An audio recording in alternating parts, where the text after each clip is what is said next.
పశ్చిమ గోదావరి జిల్లా ఆకివీడులో మంగళవారం అమానుష సంఘటన చోటు చేసుకుంది. ఆకివీడు సంతపాటుకు చెందిన 1వ తరగతి విద్యార్థినిపై అదే ప్రాంతానికి చెందిన 65 సంవత్సరాల వయసు గల మాంసం వ్యాపారి షేక్ మీరా సాహెబ్ అత్యాచారానికి ఒడిగట్టాడు. సోమవారం సాయంత్రం ఆరుబయట ఆడుకుంటున్న బాలికను పిలిచి గదిలోకి తీసుకెళ్లి అత్యాచారానికి పాల్పడినట్లు స్థానికులు చెబుతున్నారు. అయితే బాలిక మర్మాంగం నుంచి రక్తస్రావం కావడంతో అనుమానం వచ్చిన తల్లి బాలికను నిలదీయగా, దీంతో బాలిక జరిగిన సంఘటన తల్లిదండ్రులకు తెలిపింది. వెంటనే విషయాన్ని బంధువులు సైతం తెలియజేశారు.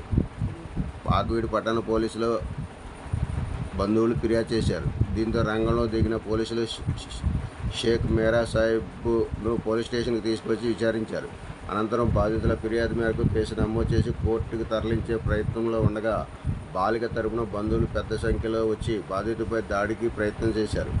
వారిని పోలీసులు విచారిస్తుండగా మీరా సాహెబ్పై దాడి చేసి కంఠం మీద, మెడ కింద భాగాన, తొడ మీద బ్లేడ్తో మేనమామ కిరణ్ కోసివేశాడు. దీంతో రక్తం మడుగులో పడి ఉన్న మీరా సాహెబ్ను స్థానిక ప్రైవేట్ హాస్పిటల్లో వైద్య నిమిత్తం తరలించడం జరిగింది.